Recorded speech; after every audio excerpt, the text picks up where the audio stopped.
Like, what was a dark time? I mean, so many. A dark time in my career where I said fuck it and pivoted.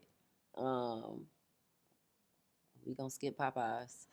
we gonna we gonna skip Radio Shack and Claire's, and we gonna get to the fashion part where I just was like, I was in it, I was doing it. I'm blessed to have clients that was like loyal to me and like I was working, but I wasn't happy because it wasn't the way I wanted it to be.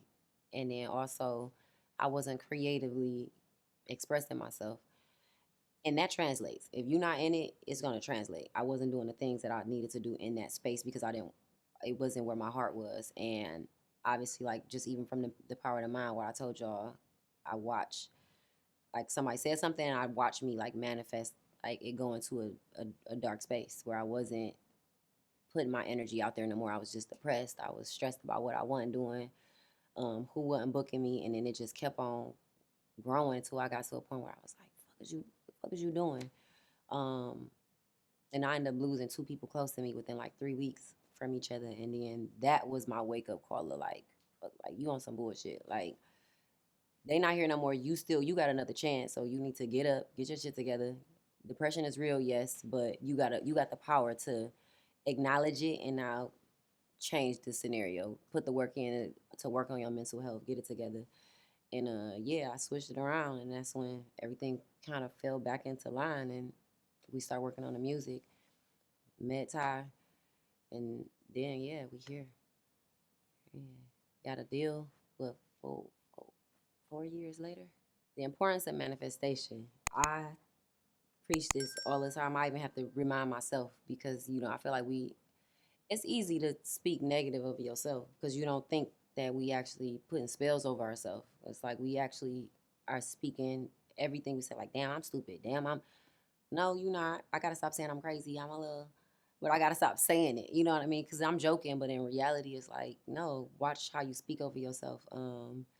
Like I didn't watch me manifest the modeling to the music. I done watched me manifesting me not having it and not working to me getting back into it. So it's really just the power of the mind, just consciously every day making sure that you are just conscious of your thoughts and your like what you speaking of yourself. Like even if it's something where you just start writing it down, it's like everybody got their own techniques, but just be mindful of what you're speaking of yourself. Like it's your words are so powerful, your mind is so powerful, but people don't realize it. Where it's like you can somebody piss you off and then right there you mad all day and then it's everything else the rest of the day just keep on getting worse. And it's like, yeah, because you let that person throw you off instead of pissing you off right then and being like, all right, fuck this. Let me get my shit back. Let me get control over myself again. I'm about to have a good ass day. I'm about to enjoy myself. And then it goes to what it goes to. But a lot of people are not really aware of it, which I understand. It's really like learning. I was exposed to when I moved from Detroit. Like I didn't know that in that environment. But I met other people, my cousins from out of town, and they was telling me thoughts become things, power of the mind. So I'm like, damn. And then I look back and I'm like, I really did manifest me being here. So it's like, yeah, they right, because I know it to be true from what I've seen for myself. Not nobody telling me, but I've watched it. So yeah, part of mine is important, y'all. Like, keep control of them thoughts. What advice would I give to a young lady trying to be in modeling or music? I'm still learning the music space, but the main thing I'm trying to tell myself is to stay true to me and like what I want my story to be, how I want my story to be told, not put myself in a box. Um, yeah, I don't want to put myself in a box. Like I want to be able to do all the things if I want to, yeah, whatever that may be. Um, and for modeling, I don't really be recommending girls to go into the industry. Um, go into it and like know your purpose. If you going into modeling, know your purpose. Know like what your goal is. Like everybody ain't your friend. Like go in there, get in there, do your job, do what you gotta do, stay focused, and just stay positive. It really just always go back to that mindset, like what you accepting, what you believe in, because you can let somebody tell you you ain't this, and you start believing it. I start believing when people was telling me I wasn't good enough. You know what I mean? I start believing it. And it's like, okay, now you moving like you're not good enough. You stressed in these spaces. You got anxiety because you scared in these spaces. You shrinking yourself because you feel like these people better than you. And it's like, why you thinking like that? Like we all eat shit, sleep, do the same thing, So it's like Power to mind. It just go back to power to mind, really. My mindset shifted. I say I was. It took me a long time. I say I was like 20. I said like 27, 26. I was like 27 where I started recognizing it. But it was still it's a lot of work. That's 27 years of me being in that other mindset where I'm just like allowing myself to stress about shit I can't control. Whereas like when I recognize it, I start doing the work, I start meditating, I start trying to work out. I'm still a little wonky on the working out. We figuring it out. But I start doing the things to get my mental health together. And then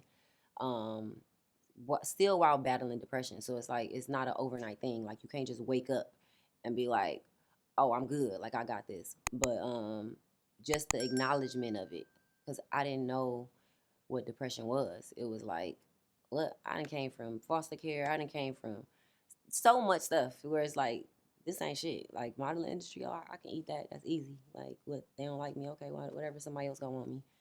Where it's like, no, now you stress because your livelihood is on the line. Like you might have to go back to Detroit. You might have to, so many things that start to go in your head where it's like you didn't prepare yourself for that. But once I recognized that I was allowing that shit to take over, it's like, okay, you got to put the work in. And then, like I said, I lost 2 people, and it was just that reminder of like, I got another chance. Like they not here for their little girls no more. So it's like you here. So they little girls need you. So it's really like that moment of me like acknowledging the power that I have and like accepting it and being like, okay, you gotta be responsible now. You don't got time to keep roller coastering. Like you know how powerful it is. You know how it works. So do the things to keep you on track. Do the things to keep you going where you gotta go. So how did I hit rock bottom at 26? Basically, like I said, I started stressing about what I wasn't doing, opposing me focusing on what I wanted to do. I was just like, damn, like this girl doing this, like, and I'm not doing that, da, da, da. And it's like, that's not your blessing. That wasn't meant for you. So I literally, like I said, it just started going down where I was not booking. I was not doing nothing. I wasn't shooting. I wasn't walking no shows. And I woke up one day and I just was like, you're not putting your energy out there. So yeah, like you gotta put your, and I'm telling y'all every time like clockwork, I put my little gospel playlist on, get my mind back right. And then I get my agent to hit me the next day, 2 days later. Oh, you got this shooting on such and such day. So it's really like, as crazy as it sounds, where it's like it's not that easy, it really is that easy. Where people don't want to believe it, don't want to accept it, but it's like, it really be that easy. Like I said, like, I watched me manifest me not doing nothing. I was stressed about my bills, my rent being paid, can't help my family, can't do nothing. You know what I mean? It was like so many things where it's like, damn, it's like snap out of it, bitch. Snap out of it. Like you here, you got another day, thank God, to figure it out. So figure it out. And then yeah, we figured it out. And that was it. That was 2016? 2016 when I recognized. Yeah. And now 2020, we here.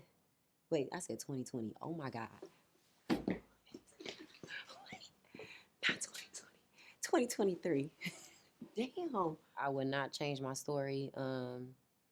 Obviously, like I would want people back in my life that I lost, but it's a part of life. It's just that's the cards that we was dealt. So I'm just I'm figuring it out. But I wouldn't change nothing. I really wouldn't. What's up, y'all? It's Ebony Riley, and I need y'all to go and check out 24/7 HH. Go pull up on them real quick.